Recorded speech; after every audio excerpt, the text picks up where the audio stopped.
vamos a disponer nuestro corazón para meditar en la palabra de Dios. Estoy seguro que cada día que escudriñamos la Biblia, la santa palabra de Dios, siempre Dios nos habla. Así que en este mes de agosto celebramos el mes de la Biblia, pero yo creo que todo el año es el año de la Biblia, porque no podemos vivir sin este precioso libro. El Salmo 19:7 dice: la ley de Jehová es perfecta, que convierte el alma. El testimonio de Jehová es fiel, que hace sabio al sencillo. Qué hermosas palabras del salmista, porque dice que la ley de Jehová, la ley de Dios, es perfecta. Y tan perfecta es que hasta el alma más dura es convertida por la palabra de Dios. Solamente necesitamos estar expuestos a lo que Dios dice a través de su palabra para que Él traiga convicción a nuestras vidas y nos convirtamos a Él. Luego dice: el testimonio de Jehová es fiel. Aquí está el testimonio de nuestro Dios. Si queremos saber quién es Dios, si queremos saber cómo es Dios, si sabemos qué es lo que Dios hace y qué quiere hacer con nosotros, aquí lo encontramos. Así que bien haremos con leer esta maravillosa palabra de Dios para saber que el testimonio de nuestro Dios es perfecto y es fiel. Y dice que hace sabio al sencillo.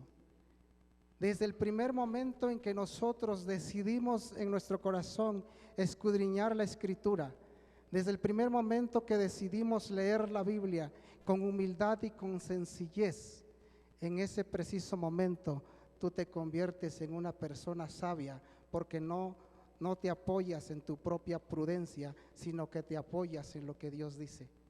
¿Cuántos dicen amén? Y qué maravilloso es cuando nosotros somos dirigidos por la palabra de Dios. En Deuteronomio 17, 14, 15 y 18 al 20, vamos a encontrar unas instrucciones para los futuros reyes de Israel. Dios entrega instrucciones para que los reyes, los que iban a gobernar el pueblo de Israel, lo hicieran con sabiduría. Y dice así la bendita palabra de Dios. Deuteronomio capítulo 17, versículo 14 y 15. Cuando hayas entrado a la tierra que Jehová tu Dios te da, y tomes posesión de ella y la habites, y digas: pondré un rey sobre mí, como todas las naciones que están en mis alrededores. Ciertamente pondrás por rey sobre ti al que Jehová tu Dios escogiere. De entre tus hermanos pondrás rey sobre ti. No podrás poner sobre ti a hombre extranjero que no sea tu hermano. Versículo 18. Y cuando te sientes sobre el trono, y cuando se siente sobre el trono de su reino, entonces escribirá para sí un libro, una copia de esta ley, del original que está al cuidado de los sacerdotes levitas, y lo tendrá consigo y leerá en él todos los días de su vida, para que aprenda a temer a Jehová su Dios, para guardar todas las palabras de esta ley y estos estatutos, para ponerlos por obra. Qué maravilloso. Dice el Señor: cuando tú escogieres un rey y lo pongas para que gobierne mi pueblo, lo primero que tiene que hacer, sacar una copia de esta ley, escribirla, para que lo ponga, dice, por estatuto, por regla, pero sobre todo para que dirija a este rey. Entonces, en estos versículos nos muestra que la palabra de Dios debe ser una palabra que se vive de una manera práctica. Los reyes lo tenían que hacer de manera práctica. Y luego hay una promesa para el que cumplía la palabra de Dios dice versículo 20, para que no se eleve tu corazón sobre tus hermanos, ni se aparte del mandamiento a diestra y a siniestra, a fin de que prolongues sus días en su reino, él y sus hijos en medio de Israel. Esta es la promesa que Dios le entregó a los futuros reyes de Israel. Si tú obedeces, si tú practicas esta palabra, dice, vas a tener larga vida sobre el reino, larga vida sobre el trono, pero también traerás bendición sobre tus futuras generaciones. El rey David tuvo ese deseo de escudriñar siempre la Escritura, de leer siempre, de buscar la dirección de Dios. Y nosotros sabemos la historia del rey David, que tuvo sus altas y sus bajas, pero en todo tiempo cuando él pecó, regresó con un corazón contrito y humillado delante del Señor, y el Señor lo perdonó y él permitió que Dios dirigiera sus vidas. Entonces el rey David es un claro ejemplo de cómo puso en práctica lo que está aquí en Deuteronomio. Pero no así los demás reyes. Poquitos reyes siguieron el ejemplo de David, pero la mayoría de ellos sembraron semillas de destrucción para el pueblo de Israel, y lo encontramos allí en el libro de los Reyes, lo encontramos en el libro de Crónicas, cómo el pueblo de Israel sufrió persecución, sufrió muchas cosas, muchas calamidades, y la mayoría de lo que sufrió fue también por culpa del rey que no siguió lo que Dios estableció para que hiciera un rey. Ahora, vayamos a buscarle una aplicación práctica a nosotros, porque nosotros también somos reyes. ¿Cuántos dicen amén? Así dice la Biblia en Apocalipsis, porque nos ha hecho reyes y sacerdotes. Entonces, si nosotros creemos en esa palabra de que somos reyes, entonces tal vez hoy no necesitamos escribir todo el libro porque ya lo tenemos. Aquí está el libro en nuestro idioma y hay en diferentes idiomas. Yo me regocijo mucho cuando puedo encontrar porciones de la Biblia en el mixteco. Y ahí lo estoy leyendo porque deletreo el mixteco, no es muy fácil leerlo, pero qué maravilloso. Lo encontramos, tenemos esta copia. Y una pregunta aquí sería, ¿llevamos este libro con nosotros a donde quiera que vamos o no lo llevamos? Y si lo llevamos, ¿leemos alguna porción de la Biblia todos los días? Se nos ha animado a que por lo menos leamos 5 versículos diarios, pero qué maravilloso es cuando leemos la palabra de Dios. ¿Qué importancia tiene la Biblia en mi vida? ¿Es realmente un libro importante para mi vida? Son preguntas que cada uno de nosotros lo vamos a contestar. Pero viene la última pregunta. Si tenemos una copia de la Biblia, si la leemos, la pregunta 3 sería, ¿ponemos en práctica lo que dice la Biblia? ¿Ponemos en práctica lo que Dios dice a través de la Biblia? ¿O no la ponemos en práctica? Porque de nada sirve que tengamos esta copia de la ley y que la tengamos en diferentes versiones y en diferentes tamaños y en diferentes colores si no la leemos y si no la ponemos en práctica. No sirve de mucho, porque la vida cristiana es una vida de práctica. Hoy quiero que veamos por lo menos 3 razones por la cual nosotros debemos de leer la Biblia. Hay muchas más, pero hoy solamente analizaremos 3 razones del por qué debemos leer la Biblia. Razón número 1, debemos leer la Biblia porque en ella encontramos dirección. La dirección que necesita tu vida, la dirección que necesita mi vida, la encontramos aquí en la palabra de Dios. Aquí está la dirección. ¿Y por qué tenemos o por qué debemos permitir que la Biblia sea quien nos dirija? Porque nosotros sabemos que la Biblia es la palabra de Dios y que Dios es el dueño de nuestra vida. Por lo tanto, si Dios es el dueño de nuestra vida, entonces Él quiere que a través de este manual de vida que rige, que es nuestra norma de fe y nuestra norma de conducta, sea la que dirija nuestros pasos. Él, Dios Todopoderoso, es el único que sabe a dónde debe dirigirse nuestros pasos. Pero muchas veces nosotros nos dirigimos por intuición o nos dirigimos como según mejor nos convenga o como mejor vemos, y muchas veces no le preguntamos a Dios si estamos andando por el camino correcto. Y a lo mejor se lo preguntamos en una oración, pero Dios dice, ¿de verdad quieres saber cuál es el camino que yo quiero que tú andes? Ve a la Biblia, allí encontrarás el camino por el cual yo quiero que tú andes. Él sabe cuál es el camino que nosotros debemos de andar. El Salmo 27:23 dice, por Jehová son ordenados los pasos y Él aprueba su camino. Dios ordena nuestros pasos y Él aprobará nuestro camino, siempre y cuando si nosotros somos obedientes a lo que Dios dice que hagamos. Veamos lo que dice el Salmo 119:105. Es un salmo o esta porción, yo digo que todos nos lo sabemos.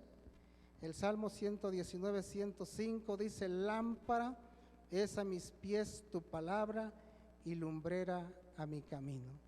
El salmista compara la palabra de Dios con una lámpara de aceite. Vamos a contextualizar un poco. El pueblo hebreo, dentro de sus casas, o más bien sus casitas, eran unas casas alargadas, según los historiadores. Tenían dos ventanitas muy pequeñas y una puerta muy angosta. Al llegar la noche, tenían que cerrar la puerta y solamente quedaban las ventanitas. Pero entonces la pieza, el cuarto, la casa estaba muy oscura.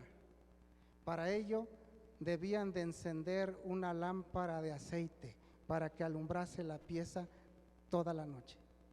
Entonces nos imaginamos, o yo me imagino, al pueblo de Israel, que si lo veíamos desde un cierto lugar, se veía por las ventanitas de las casas la tenue luz de la lámpara de aceite. Pero dice que también había casas en donde no se mostraba esa luz, no había luz, porque las familias, porque esas personas que vivían allí no tenían o para comprar la lámpara o para estar comprando el aceite. Entonces a esas familias donde por las noches no se le veía la luz, se les consideraba como familias en extrema pobreza. Ahora vayamos a una aplicación. Aquí comparamos que la lámpara es igual a la Biblia. Entonces, al encender la lámpara es como leer la Biblia. Y cuando esa lámpara alumbra tu camino, es cuando ponemos en práctica lo que dice la Biblia. ¿Está claro? Tenemos la Biblia, la leemos y la practicamos, y ahí se cumple el Salmo 119:105. Bien sencillo. Al día de hoy, quien no practica lo que dice la Biblia, así como en el pueblo antiguo ellos estaban en extrema pobreza, podemos decir que también quien no practica lo que la Biblia dice, vive en una extrema pobreza espiritual. Hay pobreza espiritual cuando no leemos y cuando no practicamos lo que la Biblia dice. ¿Qué sería del mundo si no existiera la Biblia? ¿Se imaginan ustedes cómo estaría este mundo si aún existiendo la palabra de Dios, el mundo cada vez lo vemos más de cabeza? Pero ¿qué sería si no existiera la palabra de Dios? Dice una porción de la Escritura en Oseas 4:6, mi pueblo pereció porque le faltó conocimiento. Entonces, el pueblo que no conoce a Dios, ese es el pueblo que perece. Pero aquí está un pueblo que conoce a Dios. ¿Cuántos dicen amén?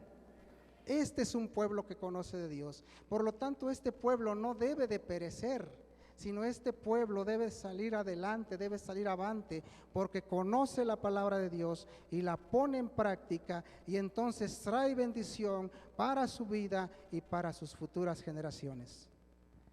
La palabra de Dios, cuando nosotros la leemos, nos confronta, porque así es la palabra de Dios. Cuando nosotros vamos a la Biblia y leemos porciones de la Escritura, vemos que nuestra vida es confrontada. Vemos que nuestra vida es como desnudada delante de la palabra de Dios. Pero esa parte que hace la palabra de Dios viene a nuestra vida y nos transforma. La palabra de Dios nos transforma. La palabra de Dios nos limpia. Quiero contarles una anécdota. Dice que había un anciano y un jovencito que era su discípulo. Y el jovencito le dijo: oiga, Señor, yo quiero ser igual de sabio que usted. Y entonces el anciano le dijo: ¿de verdad tú quieres ser igual de sabio que yo? Sí, pues ve y lee la Biblia. Y dice que llegó el jovencito al otro día. El anciano le preguntó: ¿cuánto leíste de la Biblia? Nada, Señor, porque leí un poco y no se me queda. Pues ve y vienes en 8 días y me dices cuánto leíste de la Biblia. Otra vez, a los 8 días regresó. El anciano le pregunta: ¿cuántas veces leíste la Biblia? Leí muy poco, Señor, pero no se me queda nada. 2 meses después: ya leí mucho, Señor, pero no se me queda nada. ¿Qué tengo que hacer? Entonces el anciano le dijo: muy sencillo, hoy se te va a quedar lo que la Biblia dice. ¿Ves ese canasto que está ahí?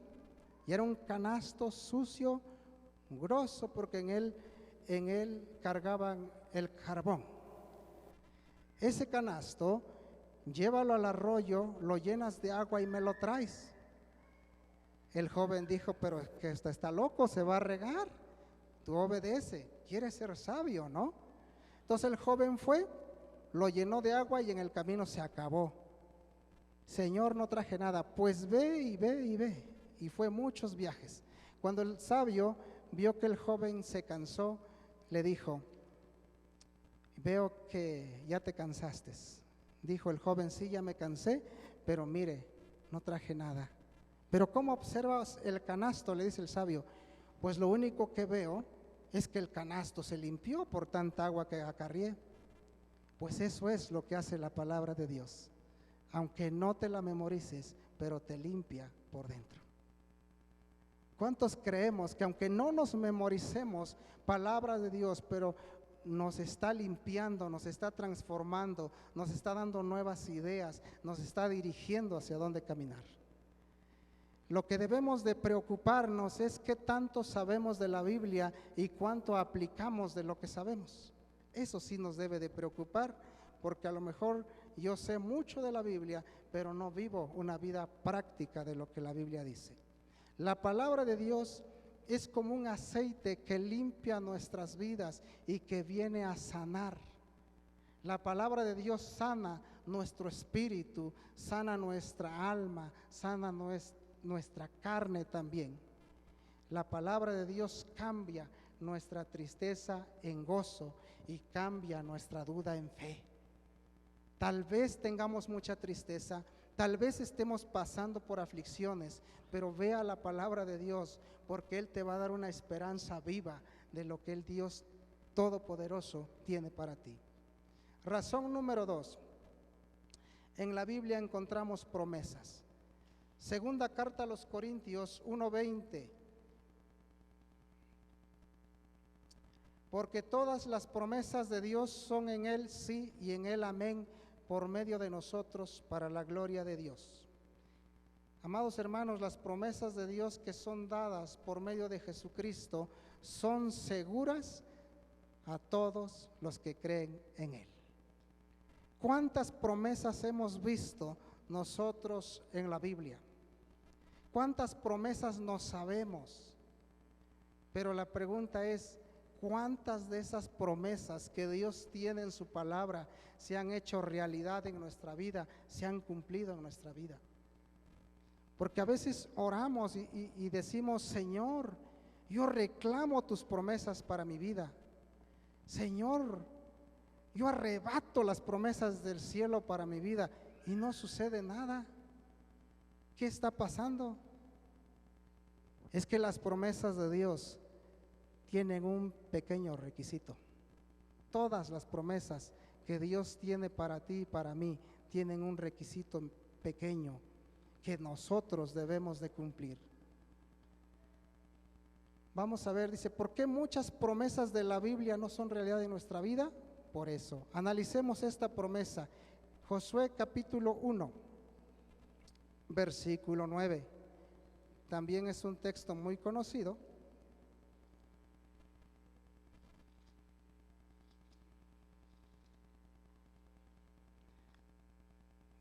Nos lo sabemos de memoria, ¿verdad? Josué 1, 9. Dice así: mira que te mando que te esfuerces y seas valiente. No temas ni desmayes, porque Jehová tu Dios estará contigo en donde quiera que vayas.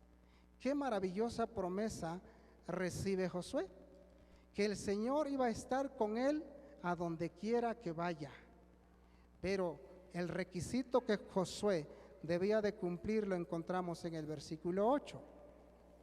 Nunca se apartará de tu boca este libro de la ley, sino que de día y de noche meditarás en él, para que guardes y hagas conforme a todo lo que en él está escrito, porque entonces harás prosperar tu camino y todo te saldrá bien. Para que la promesa que Dios entregó a Josué sea cumplida en su vida, tenía que cumplir ese requisito tan pequeño. Malaquías capítulo 3, versículo 10. Vamos a analizar esta otra promesa. 3:10, segunda parte. Dice así: dice Jehová de los ejércitos, si no os abriré las ventanas de los cielos y derramaré sobre vosotros bendición hasta que sobreabunde. Queremos que esa bendición, esa promesa que Dios nos está entregando, se derrame sobre nuestra vida y nuestras familias hasta que sobreabunde. No hay amenes. ¿No quieren esa bendición? Que haya bendición sobre tu vida, que no te falte nada, que haya abundancia en tu vida. El requisito está en la primera parte: traed los diezmos al alfolí y hay alimento en mi casa, y probadme ahora en esto, dice el Señor. Así que para que tengamos esa bendición maravillosa que Dios promete que no te va a hacer falta nada, cumple el requisito y la promesa es tuya, no es de arrebatar, es una promesa que tiene requisito y todas las promesas tienen ese requisito. Veamos una última cita. La carta a los Filipenses, capítulo 4, versículo 19. Mire lo que dice el apóstol Pablo a los Filipenses: mi Dios pues suplirá todo lo que os falte conforme a sus riquezas en gloria en Cristo Jesús. ¿Qué tanto nos va a suplir, dice el Señor? Todo. Mi Dios pues suplirá todo lo que os falte. Y esta promesa que encontramos aquí, el apóstol Pablo, esa fue la oración del apóstol Pablo para la iglesia de Filipos. Pero él dice el versículo, un versículo atrás, no es que busque dádiva, no, 18, pero todo lo he recibido y tengo abundancia, estoy lleno, habiendo recibido de Epafrodito lo que enviasteis, olor fragante, sacrificio acepto, agradable a Dios. El apóstol Pablo había recibido de la iglesia de Filipo el sostenimiento para la obra misionera. Era una iglesia dadivosa, era una iglesia que enviaba misioneros, pero era una iglesia que tenía ese cuidado de también enviar los recursos que el misionero necesitaba. Y una vez que Pablo recibe y recibía, cada vez dice, ahora sí, mi Dios va a suplir todo lo que te falte porque has cumplido el requisito. Y esta es una iglesia misionera. Esta es una iglesia que envía y es una iglesia que sostiene. Y Dios dice, mi Dios pues suplirá lo que te falte. Solamente tenemos que cumplir el requisito. Razón número 3, en la Biblia encontramos fortaleza, por lo tanto debemos leer.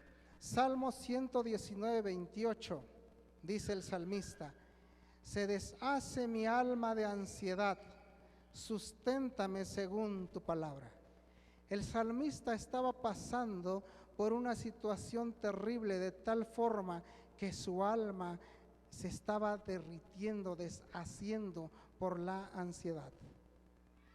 Y dicen los estudiosos que la ansiedad tiene que ver con una tremenda carga de estrés y que si no es tratada esa ansiedad puede llevar al suicidio. El rey David no la estaba pasando bien.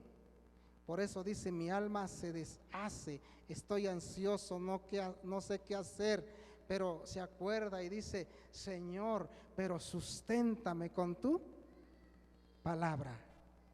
Así que cuando no sabemos qué hacer y estemos pasando por esos cuadros de estrés, de preocupación, no sé lo que estemos pasando, vengamos a la palabra de Dios porque Él promete que nos va a sostener y nos va a dar fortaleza. Todos pasamos en alguna etapa de nuestra vida, pasamos por situaciones difíciles. Tal vez sea alguna enfermedad, tal vez sea escasez, no sé. Yo no sé qué es lo que tú estás pasando en tu vida, pero el Señor dice que te va a dar fortaleza a través de su palabra. De ahí va a venir tu fortaleza. Por eso también decía el salmista, ¿de dónde vendrá mi socorro? ¿De dónde vendrá mi auxilio? ¿De dónde vendrá mi ayuda? De Jehová de los ejércitos. De allí viene nuestra ayuda. Cuando confiamos en nuestra fortaleza, tal vez nos dure poco, pero cuando confiamos en la fortaleza que viene de Dios, esto nos va a ayudar mucho. No debe de haber ninguna situación que nos derrumbe cuando confiamos en la fortaleza que viene del Señor. Y quiero compartirles, la semana pasada tuve la oportunidad de visitar una iglesia a pocos kilómetros de aquí, unos 20 o 25 kilómetros, una iglesia cristiana. Y yo pensaba que no había iglesia perseguida, y aquí a 20 kilómetros tenemos una iglesia perseguida, una iglesia en donde no los dejan congregarse a gusto, en donde ya habían tenido su terrenito, compraron para hacer su congregación y el pueblo se juntó y les quitó la mitad del terreno y no les han permitido construir. Pero me contaba este varón, este hombre que está encargado de la iglesia, que es del mismo pueblo, dice, varias veces han querido colgarme. Y la última vez que yo me acuerdo, dice, me llamó la autoridad al Palacio Municipal y yo allí llegué y dije, ¿qué querrá la autoridad? Seguro me va a dar las escrituras del terreno. Pues no. Cuando llegué, dice, ya había una turba enardecida que solamente gritaban, cuélgalo, cuélgalo, cuélgalo. Y en ese momento difícil, me comentaba él, no pude recordar ni una palabra de ánimo que me daba mi familia o que me daban los congregantes. Solamente recordé la palabra de Dios, que dice así, aunque ande en valle de sombra de muerte, no temeré mal alguno. Y hermano, dice, esa palabra que vino a mi mente me fortaleció tanto que fui capaz de decirles, aquí está mi cuello, cuélguenme. Entonces él me comenta, pero sucedió algo tan misterioso y tan inesperado que sé que estuvo la mano de Dios y no me colgaron. Por eso te estoy contando hoy esto. ¡Qué maravilloso! ¿De dónde vino la fortaleza de este hombre? De Dios y de su palabra, porque él leyó ese Salmo 23 y creyó en esa bendita palabra. Así que en momentos, en situaciones difíciles, acordémonos de lo que Dios dice acerca de nosotros y de cómo nos va a sostener. Veamos también otra porción en Josué 14. Josué capítulo 14. Vamos a hablar un poquito. En Josué 14, versículo 6, vamos a hablar un poquito acerca de este varón que se llamó Caleb.